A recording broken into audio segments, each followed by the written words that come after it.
Nega Pepe bilan ko'p o'ynamaysiz? Pepe bilan ko'p o'ynash iloji yo'q-da, chunki Pepe odamni ko'rsa, odamning ustiga yugurib ketaveradi. Umuman taktika deb o'tirmaydi. 5 ta odamni, 10 ta odamni farqi yo'q. Fight bo'lsa, ustiga bostirib ketaveradi. Bitta komandada o'ynash qiyin-da bunaqa o'yinchi bilan. Sal kutib, krisalik qilish degan narsa yo'q. Odamning ustiga yuguraveradi, fight ko'rsa bo'ldi. To'g'ri, kimlar uchun botmiz, kimlar uchun xavflimiz, lekin bu o'yin. Kimdir o'ladi, kimdir o'ldiradi. Fight bo'layotgan joyga borish men uchun sharaf.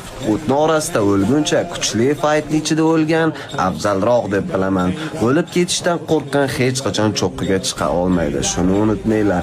Menga o'xshab hayotda ham, ishda ham, hattoki o'yinda ham molday o'lib ketishdan qo'rqmaydigan qadrdonlar bo'lsa, qalban birgamiz deb kommentariy yozish esdan chiqmasin.